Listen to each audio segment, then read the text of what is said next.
There's a quote that I love about, this is my other brother from a sure enough other mother.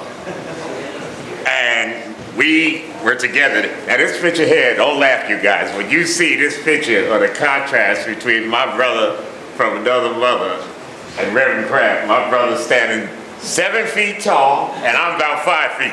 And I had one of his muskets in my hand and I fired that bad boy. But this was in 2013, family camp. And the thing that grips my heart about my brother is his motto, which comes from his heart. And it's this: we will have no other king but King Jesus, because someone has stolen my country. And I'm gonna take it back. It's the Patriot pastor. He's not in full garb today, but I'm gonna tell you, this is my brother from another mother. You're gonna be blessed. Open up your spiritual eyes to see and open up your spiritual hearts. Pastor Patriot, Pastor Garrett.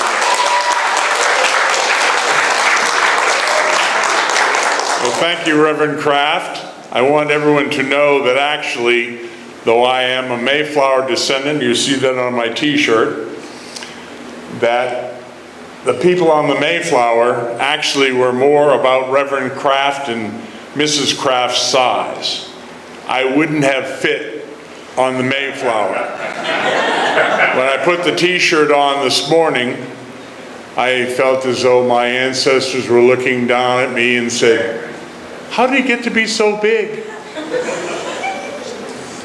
In my presentation today, I fully expect to dispel the erroneous view that many hold about one of the finest groups of people this world has ever known, the Pilgrims and the Puritans.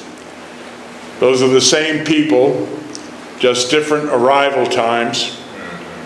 103 women and children, 66 harsh days on the old, cold North Atlantic Ocean, not on a cruise ship, but on a cargo ship run by 27 disrespectful, profane sailors and a captain that hated them and what they stood for.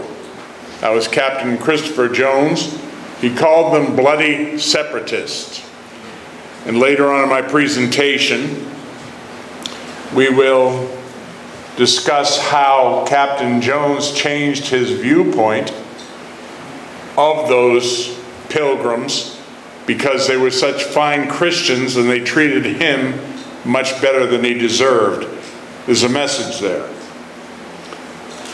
And I want you to know that basically those people, so often when we look at those that are in history, we look at them as being extraordinary people, different than we are, and that certainly we would not be able to do what they did.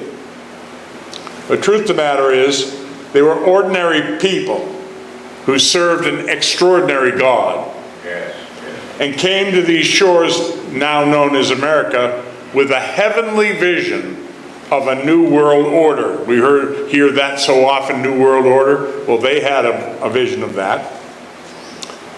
The slide that I have up now is actually a group of people dressed in the clothing of the day. And by the way, most people think Pilgrims and Puritans only wore dire black clothes all the time. Most of the time they didn't. They liked colors, they liked things to be happier and looking, but they had what they had. So this is pretty much what they looked like, and this reenactor is actually somebody that was reenacting Governor William Bradford, who's very famous, of course, in Plymouth Colony, and that's what he would be wearing.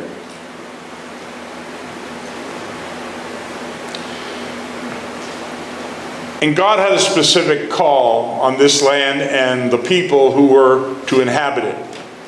In the virgin wilderness of America, God was making his most significant attempt since ancient Israel to create a new Israel of people living in obedience to the laws of God through faith in Christ. This covenant was to be worked out in terms of the settlers' covenant with God. And they were sometimes called the settlers. It wasn't called pilgrims till sometime later. They were also called planters. And of course, the covenant was to be worked out in terms of the settlers' covenant with God and each other. Both elements of this covenant, the vertical relationship with God and the horizontal relationship with their fellow men, were of the utmost importance to the early comers, as the first Christian settlers called themselves. Concerning the vertical relationship of the covenant, they saw no delineation between the two testaments, believing that an unchanging God had written them both. Now I put up a slide there, two of them actually, of the Geneva Bible. I have the Geneva Bible along with my abundant library that's pretty much larger than most little towns have. And I have a copy on the back table when you're leaving, if you desire to look up a scripture or something in the Geneva Bible. That is the Bible that came to America on the Mayflower. And that Bible, of course, was one of the Bibles that our founding fathers later, when they wrote the Declaration of American Independence and Constitution, relied upon, along with the King James. And the scriptures that they looked at, Genesis 12, verses 1 to 2, listen carefully. The Lord had said unto Abram, Get thee out of thy country, and from thy kindred, and from thy father's house, unto the land that I will show thee.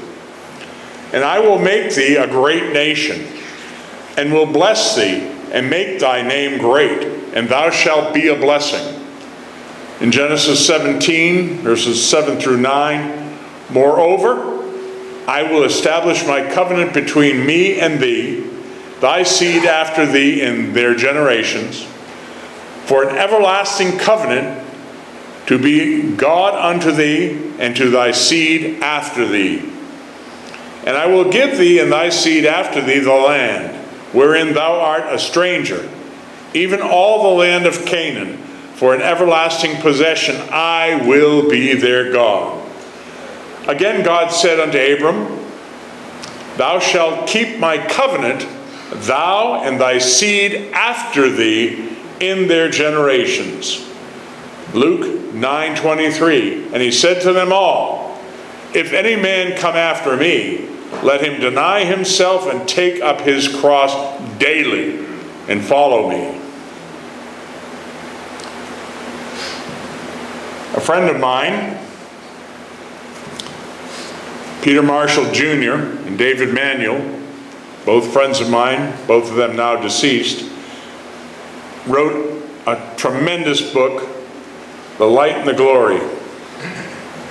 Some of the things that are in there, and they had a bibliography in that book alone that was absolutely phenomenal, just the bibliography alone. And by the way, I have a bibliography for you from this presentation that will be on the back table on your way out. You're welcome to have one. As each church community grew and became, in effect, a town, these covenants provided the pattern for the first successful civil governments in the Western Hemisphere. The historians and sociologists alike have long regarded the early New Testament and early New England town meetings to be the purest and most successful form that democracy has ever taken. God kept his end of the bargain. And the question I have for you today, and all Americans, have we kept ours? I'm challenging you here today to answer that question. Whether you are a direct lineal descendant of those pilgrims, as I am, and many others are, and I believe there are many here that are as well. Whether you are or not, we all owe them a debt of gratitude and the Lord a praise and thanks offering for them. We are their heirs and legacy, a new Christian commonwealth. Now, many people don't understand why The Pilgrims left from Leyden, Holland. They did not come, as some suppose, to have religious freedom. They had that in Leyden, in Holland. They came to protect their children and families from the debauched and worldly, sinful Dutch country. They also came to leave the Church of England and ecclesiastical corruption, to reform and revive the church, thus the name Pilgrims and Puritans, same people, different arrival times, the Great Migration, 1620 to 1640. To be noted that this was not individuals, but mostly families, as opposed to other such. And you see the name of the book there, Making Haste from Babylon. That's what they considered they were leaving when they left Leyden, Holland. In England, people could read the Bible in their own language, but no people could believe whatever they wanted. Let me say that again. No people could believe whatever they wanted. Now that sounds pretty peculiar to us today, but Parliament passed the Act of Uniformity in 1558, requiring all persons to attend the Anglican Church once a week or be fined 12 pence, a considerable sum, especially for the poor. The act required the English Book of Common Prayer and set the order of prayer. It was a crime punishable by fines and imprisonment to conduct unofficial services. In 1593, Puritan separatists Henry Barrow and Joe Green were found guilty of violating the Act of Uniformity and were executed. Catholics at the time were called Papists. They were also guilty of violating the act. King James I demanded religious conformity or he would harry them out of the land. During the reign of Charles I, Anglican Bishop Laud sent spies like IRS agents into the churches to enforce observance. The Test Acts of 1673 barred non-Anglicans from holding office. That tyranny went on and on. I tell you these facts and history now to show you why the Pilgrims migrated, how dangerous the 16th century was. Also, for you to appreciate the benefits we today enjoy that they bought for us, which we are on the verge of losing. One of the separatist leaders in Scrooby Manor House, England, was William Brewster. They met in a house church. Richard Clinton was pastor. John Robinson was teacher. William Brewster was presiding elder. Brewster was fined the equivalent of thousands of dollars for non-compliance with the church. He was forced out of his lucrative, prestigious job as postmaster. Sometimes to have convictions is expensive. And there we have a write-up on that. All of these things you can find. How many of you have ever been to Plymouth? Show of hands. Just a few. Well, maybe about half, I guess. It's one of the most important places in the country and on the globe, really. It was illegal to leave England without permission. Can you imagine that? On their first attempt in 1607, they were arrested. On their second attempt in 1608, they were successful, leaving from Humber and arriving in Holland. Governor William Bradford tells of numerous times of the Pilgrims being arrested, stolen from, lied to, cheated, etc., etc., but they never gave up their quest for freedom. I hope you get the message in that today. Yes. They said, "We are leaving because cruelty and blood is in our streets. The land abounds with murders, slaughters, incest, adulterers, whoredoms, drunkenness, oppression, and pride. Even the least of these is enough to make haste out of Babylon. Now I put up the Forefathers Monument. I know that Mr. Shortliff has given many tours there. I know that Reverend Kraft has been there.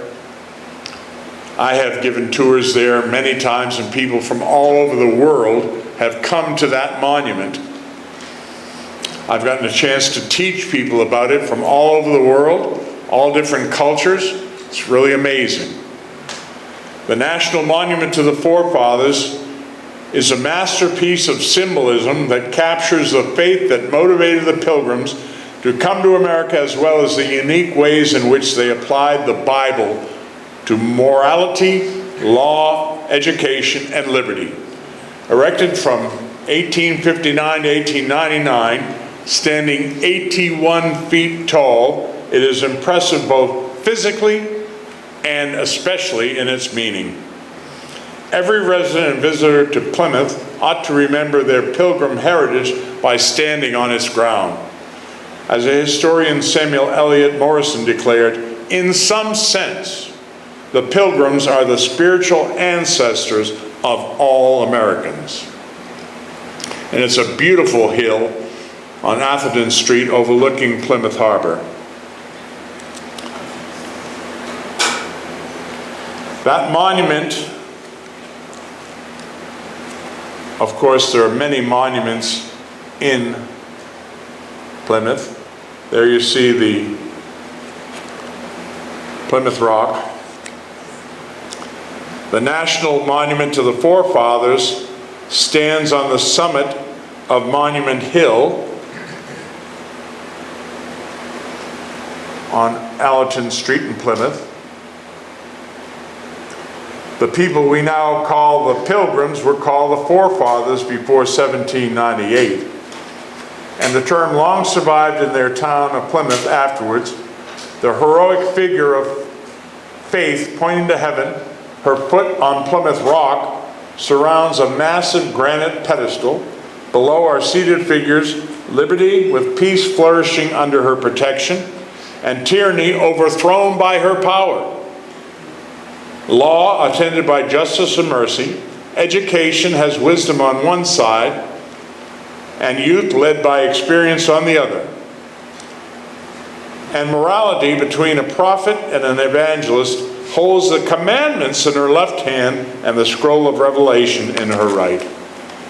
Below each of the seated figures are 4 marble altar reliefs, recall significant episodes in Pilgrim history: the departure from Holland, the signing of the Compact, the landing at Plymouth, and the treaty with Massasoit. The granite monument was designed by Boston artist Hammond Billings and is 81 feet high, as I said. The Pilgrim Society laid the cornerstone in 1959 and finally dedicated the finished monument in August of 1889. Final cost for this tribute to the memory of the virtues, the enterprise, and the unparalleled sufferings of the ancestors was over $150,000. And it came from the federal government, the Commonwealth of Massachusetts, the state of Connecticut, and 11,000 individuals. The National Monument of the Forefathers is owned by the Commonwealth of Massachusetts. We see here the Pilgrim Mother Monument depicts a sober-minded individual who cares for the well-being and training of her children as she arrives in the new world. Her face depicts the difficulties facing women and children in traveling to the wilderness in 1620. As she clutches her Bible, she is aware of the responsibility necessary to implant truth that will keep her family and her children facing bright future in spite of their present sufferings. The monument is a fountain depicting the family as the source of stability for both church and state. On the back of it says, they brought up their families, listen carefully, there's going to be a test. Remember that? I know this is before lunch today, but pay attention. They brought up their families in sturdy virtue and living faith in God, without which nations perish.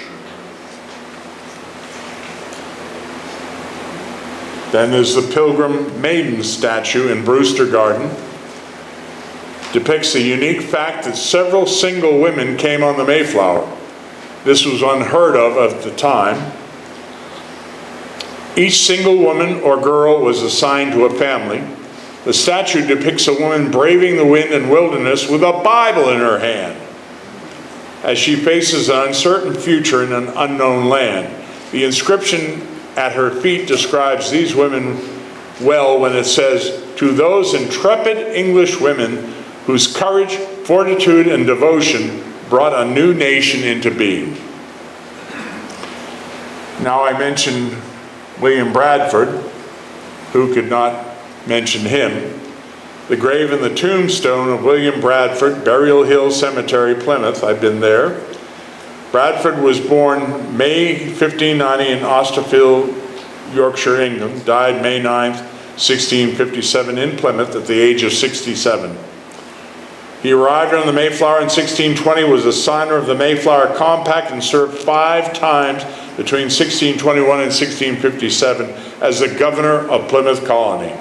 William Bradford also is the author of the Plymouth Plantation, which was his journal detailing life in Plymouth Colony during the 25-year period between 21 and 1646.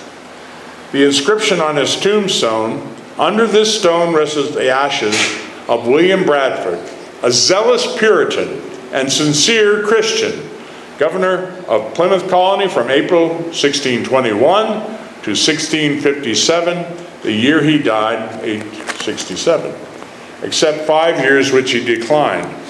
An inscription beneath in Latin, and all of you can probably recite this: "Ua patris difficilem adepti sunt nullit turpiter relinquere," which translates to, "What our forefathers with so much difficulty secured, do not basely relinquish." Here's the chair he sat in. As you can see, it's not a really big chair. And there is his burial statue, which is kind of interesting because the Puritans brought to New England a veneration for the Hebrew Bible and a love for its language. The Pilgrim father, William Bradford, who arrived on the Mayflower and for some 30 years was governor of the Plymouth Colony, wrote a Hebrew grammar. Harvard College, established in 1636 to train a learned clergy, included Hebrew as a regular undergraduate subject, but then, as so often later, it did not prove to be popular. The inscription in Hebrew on his tomb was inscribed there to recognize that Bradford was trying to teach himself to read Hebrew. And I've tried that. It's not easy. Imagine doing that with no help in 1620. It says, "Jehovah is the help of my life," and it's written on his tomb there in Hebrew.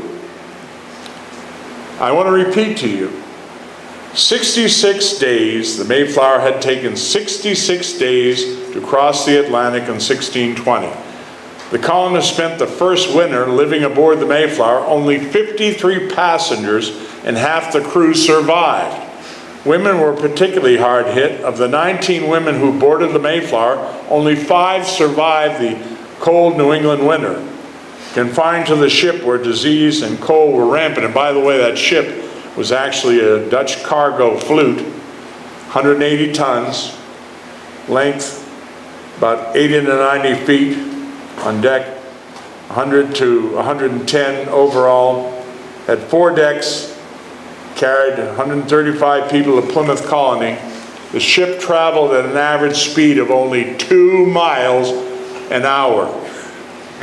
Conditions, can you imagine that? Conditions in Plymouth were harsh. Half of the settlers died by the spring of 1621. Now, I want to make mention at this particular point. When the ship, as it was contracted to do, in the spring of 1621, after half the passengers died the first winter, not one single one of them got back on the ship to England. They could have. All they had to say was, "Home, Jones," and they were on the ship. They didn't do it. And why didn't they do it? Because they knew they had a God calling. I want to make a point to you young people today. You better find out what God has called you to do. And whatever it is, you better do it. And you better stay at it no matter who tries to dissuade you from it or whatever they try to do to you. That is our ancestry here in America.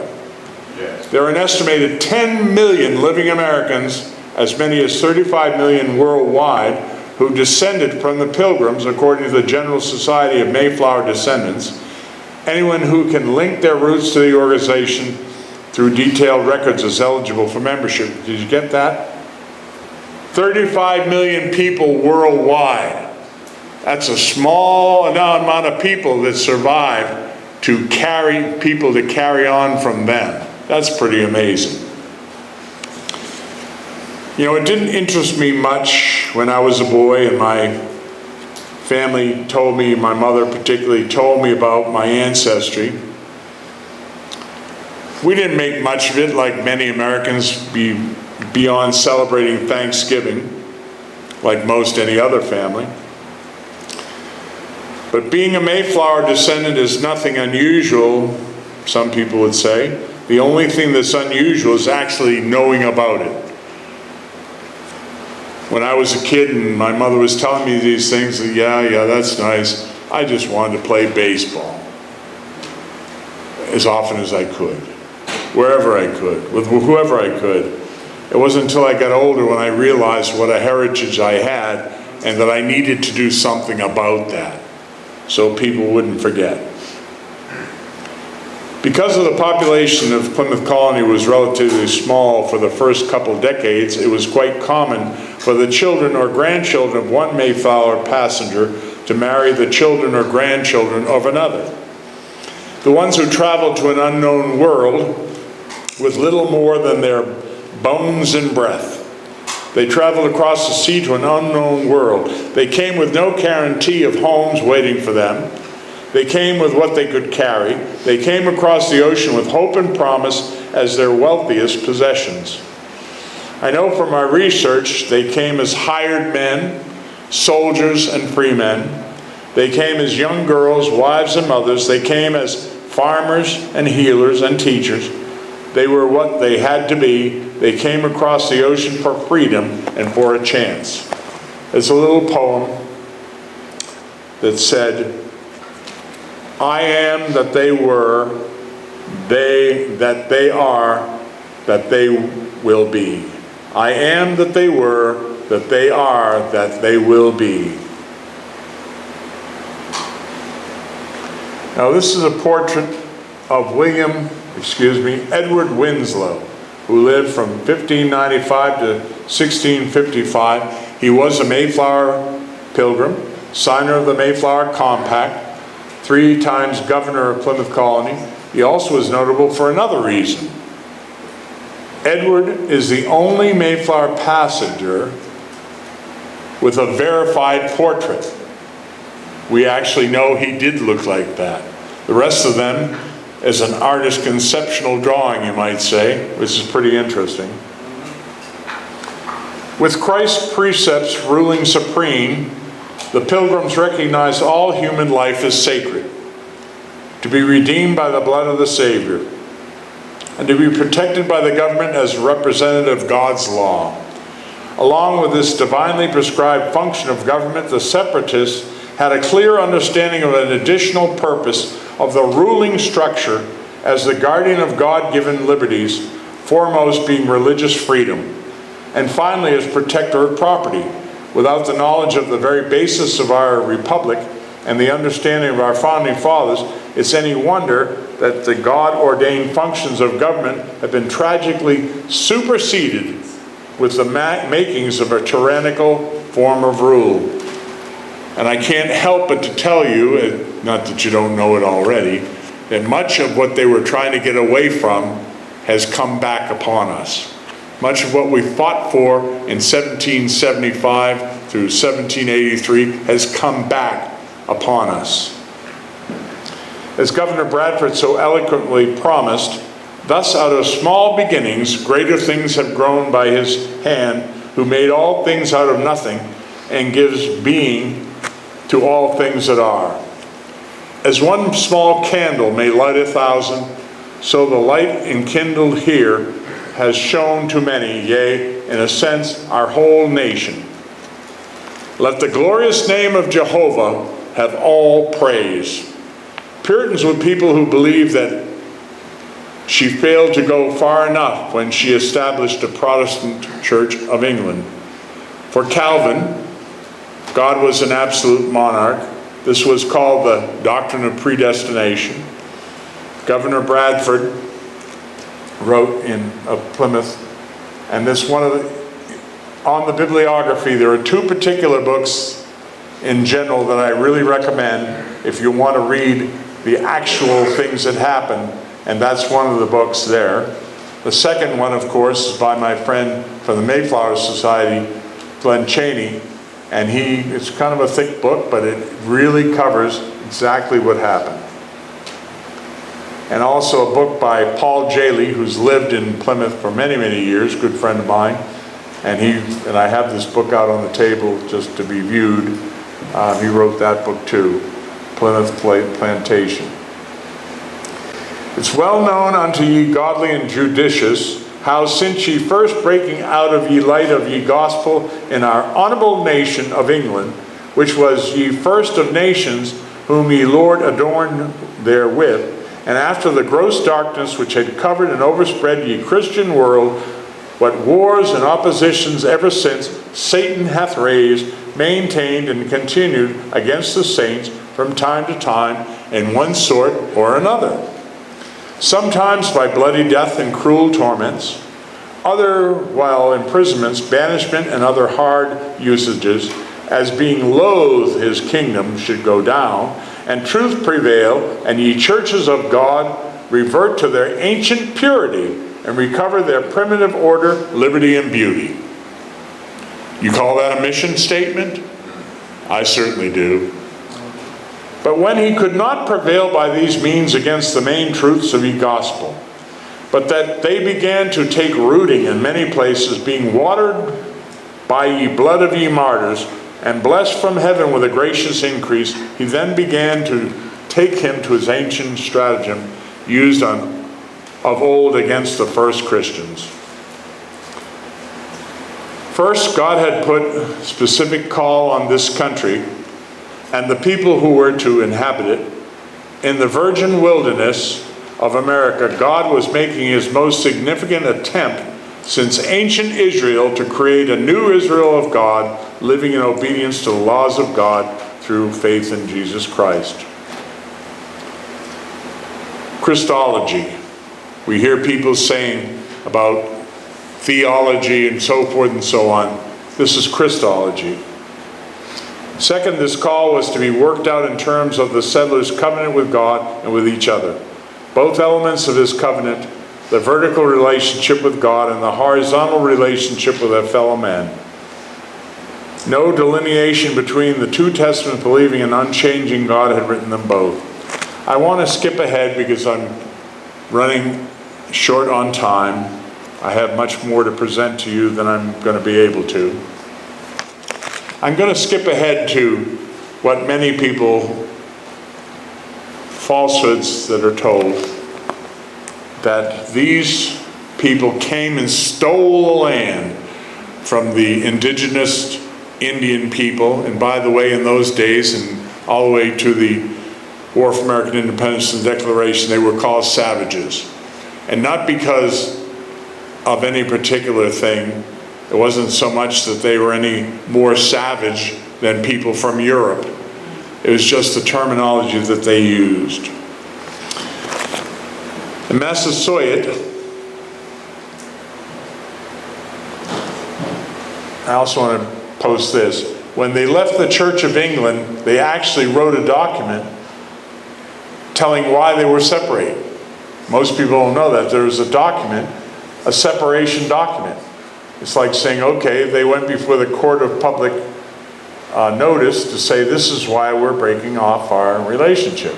And here is a picture, a statue of Massasoit. You see what a great looking guy he was. In common vernacular, we'd say for all us that have ever been bodybuilders, man, that dude was ripped. And then you see his statue there, which is sitting up on top of the hill overlooking Plymouth Rock. And he didn't wear much. The Indians in those days didn't wear much. They actually liked the English clothes, and they liked the English beer, and they liked English a lot of stuff. But I want to read to you the peace treaty that was reached. It was an agreement, a peace treaty for 50 years between the Plymouth colony and also the Indians, that Confederation of Tribes, the Wampanoags, that neither he nor any of his should injure or do hurt to any other of our people. And if any of his did hurt any of ours, he should send the offender that we might punish him. That if any of our tools were stolen away when our people were at work, we should cause them to be restored, he, meaning Massasoit. If ours did any harm to any of his, we would do likewise to them. If any did unjustly war against him, we would aid him. If any did war against us, he should aid us. He should send his neighbor confederates to certify this, that they may not wrong us, but might be likewise comprised in the conditions of peace. That when the men came to us, they should leave their bows and arrows behind them, and we should do our pieces when they came to them. Lastly, that doing this, thus King James would esteem him as a friend and ally. By the way, you see the flag on top of the Mayflower ship? That is an English flag. And I mention that to you because when you read the Mayflower Compact, and of course there we have a picture of their military commander, their militia commander, hello. The militia started in Plymouth, and you'd be fined 50 shillings as a slothful Christian if you didn't bring your weapons to church on Sabbath day.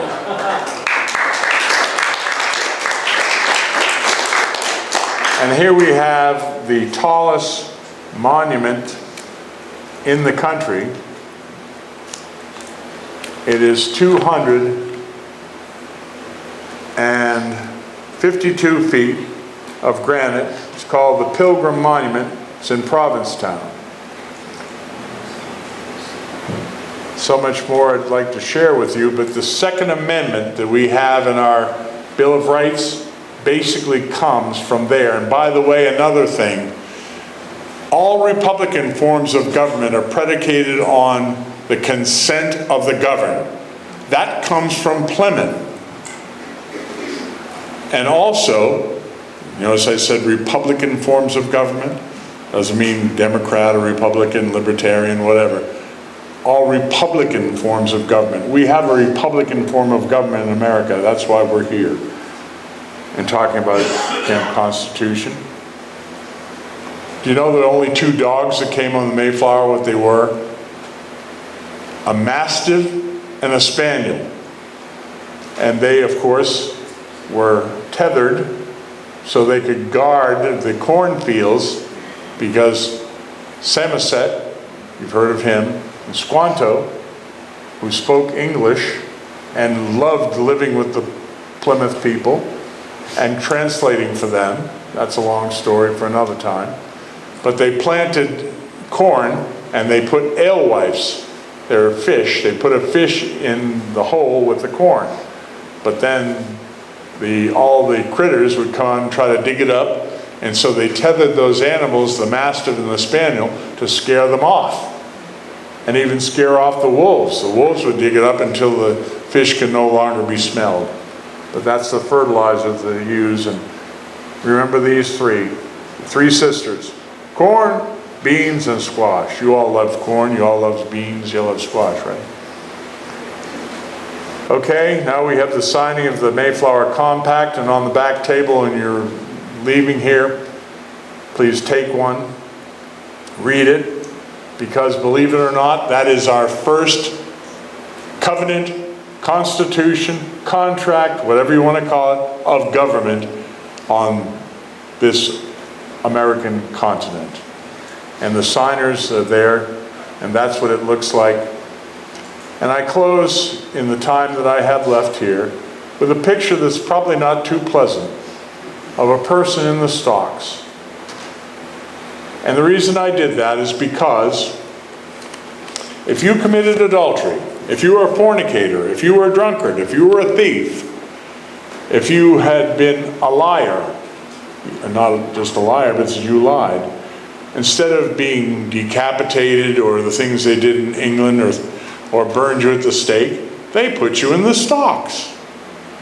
And people would come by and occasionally they'd throw a rotten egg at you or a rotten tomato. They'd laugh at you and humiliate you. Now that sounds really cruel, doesn't it? But I'll tell you what, it stopped a lot of people from doing some bad things that they were doing because they were humiliated. They didn't have any defense lawyer that said they couldn't help it, they had a bad childhood. And by the way, if you were a disobedient child, it was your father that was put in the stocks, or maybe your mother too, because they said if the child is disobedient, the parents didn't do the job to teach you right, so we're going to discipline the parents. Get the message here? Am I scaring you straight yet? And here, a few little mementos, one of them in particular that I'm fond of, the one that is the darkest gold one on the bottom there, because the Mayflower Society sent me a little medallion thanking me for my contributions to the Mayflower Society teaching these principles that I'm teaching you here today. And I believe my time is down to 2 minutes, so I'm going to say, in 2 minutes, if one person pops up to their feet and asks a question, I will be glad to answer it. Anybody? Please stand up and state your name. Gabby, and do you know the difference between the Geneva Bible and the KJV Bible? I do, and I'm glad you asked that, Gabby. You didn't hear probably, but she asked the difference between the Geneva Bible and the King James Version. Is that correct? The King James Version, the authorized by King James, and by the way, King James didn't like the separatists, but he needed somebody who was willing to go to the New World and establish, because Jamestown colony got wiped out, and nobody wanted to go. So he said, okay, I don't like you guys. I'll hold my nose, I'll give you the patent. They thought they were going to Poughkeepsie, New York, basically. There's very little difference in the translation, but there is a portion in there that basically we get no other king but King Jesus, because they did not recognize the sovereignty of a king. That he was a civil magistrate, and when he didn't rule in the truth of the gospel, he could be removed. Naturally, King James didn't want that. He was a divine right king. So was King George III and all of them. But in the Geneva Bible, they didn't believe that. He would be judged of God if he didn't rule as a civil magistrate. Great question. And our time is now up. I believe so.